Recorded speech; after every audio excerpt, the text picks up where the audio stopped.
Hello everyone, welcome to Arpita Sharma classes. I am Arpita Sharma, your educator, and today we are going to analyze the Hindu newspaper for 17th September 2020. The PDF of this class will be given on my Telegram channel, Simplifying UPSC with Ease. The link to my Telegram channel is given below in the description box. Also, you can install Telegram app and in the search option you can type Simplifying UPSC with Ease and you will get to my channel. All the class notes, resources, future notifications, everything is being uploaded on my Telegram channel. Also, do not forget to subscribe to this channel and press the bell icon to never miss an update in the future. So before starting the class, I'm also going to give you a little briefing about my Unacademy Plus courses. So on Unacademy Plus, I'm taking live classes. If you wish to subscribe to Unacademy Plus to enroll in my live courses or any other educator's live classes, then you can use code SHARMA20 to get 10% discount as well. This is the code which you can use to get 10% discount on Unacademy Plus subscription. So we'll start with the first question, prelims based questions. Two questions we are going to solve and then we are going to analyze the newspaper. Question number 1 says, which one of the following fundamental rights was described by Dr. B.R. Ambedkar as the heart and soul of the Constitution? So if you have studied class 11th NCERT political these political science NCERT, there are two NCERTs. So if you have studied the first NCERT, working of the Constitution, then in that NCERT you will find this particular question, right? The correct answer to this question is, it is D, that is right to constitutional remedies. So according to Dr. B.R. Ambedkar, right to constitutional remedies was considered as the heart and soul of the Constitution. Now coming on to next question. Again, this question has been taken from the NCERT class 11th Pol Science NCERT. Which of the following actions of the government forms the part of implementation of DPSP?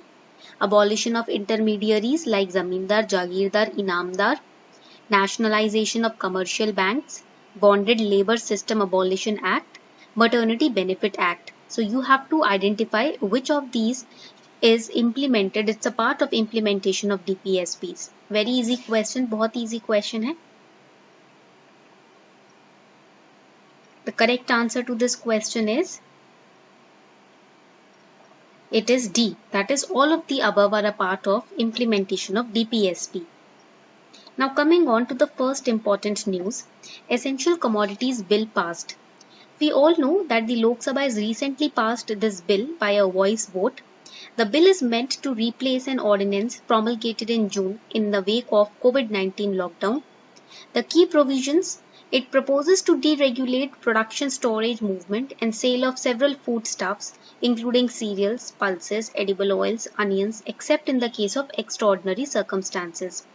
Now you must wonder, what are these extraordinary circumstances in which these production of, storage and movement of these several foodstuffs will be deregulated. So the extraordinary circumstances are war, famine, extraordinary price rise, natural calamity of grave nature. Grave nature means serious nature.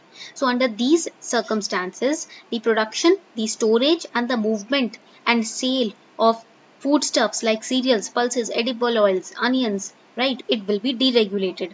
And what will be the stock limit? The ordinance requires that imposition of any stock limit on agricultural produce must be based on the price rise. Whatever price is rising in the market, according to that stock limit will be considered. So a stock limit may be imposed only if there is, now underline the word only if there is 100% increase in retail price of horticultural produce and 50% increase in the retail price of non-perishable agricultural food items which cannot be perished or which cannot be destroyed easily. And how the stock limit is calculated, the increase will be, how this price rise will be calculated. It will be calculated over the price prevailing immediately preceding 12 months. Underline the word 12 months or the average retail price of the last 5 years, whichever is lower. ठीक है, 12 months और the average retail price of last 5 years, इनमें से जो भी कम होगा उसको हम price rise मानेंगे. ठीक है. Now, this question can be asked in mains. Discuss the significance of Essential Commodities Act. Why the recent economic survey said that this act is outdated and it must go. Discuss. Practice this question at home. खुद से एक question practice करना. Now, what are the powers of the central government under the Essential Commodities Act of 1955? The central government can designate certain commodities as essential commodities. Central government may regulate or prohibit the production, supply, distribution, trade and commerce of such essential commodities. These are the two powers given to central government. And what are the benefits? This will remove fears of private investors of excessive regulatory interference in their business operations because the powers are limited. It will help drive up the investment in cold storages. It will give the freedom to produce, hold, move, distribute, supply. Right? Clear? Because of which the economies of scale will improve. Right? Now coming on to the next important news, Russia inks pact, that is Russia has finalized the pact to test supply Sputnik V vaccine to India. So finally Russia Direct Investment Fund, that is RDIF, it is piloting the Russia Sputnik V candidate vaccine. Currently it is in phase 3 trials. Phase 1 and phase 2 have been successful. Thankfully, right, we should express gratitude that phase 1 and phase 2 have been successful. Now it's in phase 3. Handled by, कौन handle कर रहा है? It is being handled by RDIF, that is Russia Direct Investment Fund. Okay. Now it has partnered with the Hyderabad-based Dr. Reddy's Laboratories to test and, subject to regulatory approvals in India, supply 100 million doses of the vaccine. So India को 100 million doses इस vaccine के supply करने की partnership Russia ने कर ली है. Right. This is a good announcement, a nice announcement. Now the vaccine has been called Sputnik V, named after the first artificial Earth satellite Sputnik 1, which was launched by Soviet Union. It's the first COVID-19 vaccine to be approved, which has also cleared the phase 1 and phase 2 trials. However, a Chinese vaccine had also been cleared for limited use. It's an adenovirus vector. So here question in prelims can come, what is adenovirus vector vaccine? So see, adenoviruses, ADVs, they are DNA viruses. Okay, and adenoviruses are preferred for vaccines. Why? Because their DNA is double stranded. What do you mean by double stranded? What do you think when a DNA is double stranded? What does it mean? It makes them genetically more stable if they are double stranded. Okay, so rabies vaccine is an adenovirus vaccine. Clear? But adenovirus vaccine may not work for everyone. That is the shortfall of these vaccines. Okay. Now the next important news, LS not to amend Banking Act, that is Lok Sabha has passed an amendment to the Banking Regulation Act. We have studied this news in the last class also. 15-16 का हमने जो cover किया था, right, Hindu newspaper, उसमें हमने ये पढ़ लिया है already. So Banking Regulation Act 1949 regulates the functioning of banks and provides details on various aspects like licensing, management, operations of bank, and it will, this particular bill replaces the Banking Regulation Amendment Ordinance also. Basically सारे cooperative banks जो हैं वो अब RBI के under आ जाएंगे. All the cooperative banks ना, they will be now covered under the direct supervision of RBI. Okay, so RBI will be handling them. Clear? Chalo, next. Let's move forward. Kapila Vatsyayan, matriarch of cultural research, dies. So this is important for prelims related to art and culture. Kapila Vatsyayan was a former member of parliament. She also served as secretary to the government in the Ministry of Education, where she was responsible for the establishment of large number of national institutions of higher education. She passed away at her Gulmohar Enclave residence in Delhi.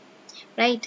Now, basically, she served as the founding director of Indira Gandhi National Center for Arts. She was also former president of India International Center and an IIC Life trustee. Okay.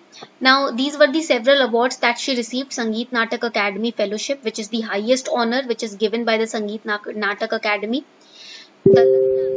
So gave the Lalit Kala Academy Fellowship, the highest honor in the fine arts conferred by Lalit Kala Academy, India's National Academy for Fine Arts. She also received the Padma Vibhushan, which is India's second highest civilian honor as well. Right? So you need to remember the awards which were given to her because statement-wise questions can be asked. Okay?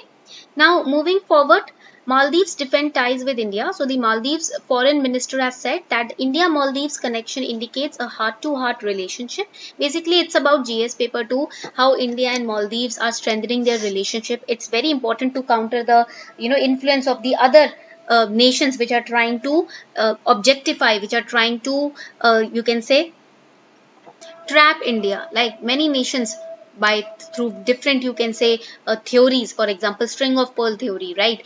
So all these theories are being created just to objectify India, just to surround India, counter India, trap India. So in this case, if Maldives is, depending ties with India, it is, the ties are becoming stronger, that is a good sign, right? The remarks come amidst protests speculating the foreign military presence in Maldivian soil. During President Yamin's time in office, India Maldives relations were deteriorated, right, because of the China's land. We all know that.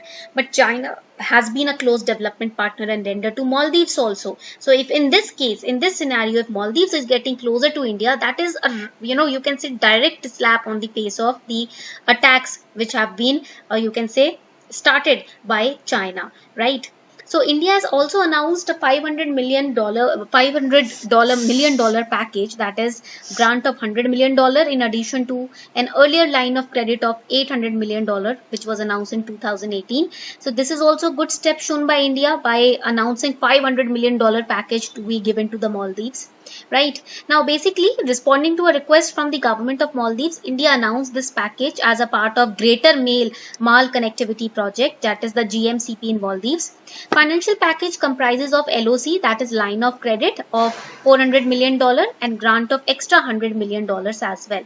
Basically, connectivity issues will be cleared off in Maldives with the help of financial grant which will be given by India, right? Also for COVID-19 also India is helping Maldives financially.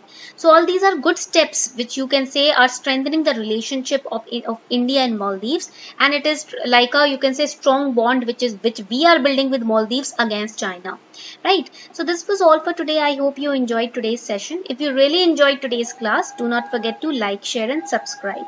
Thank you.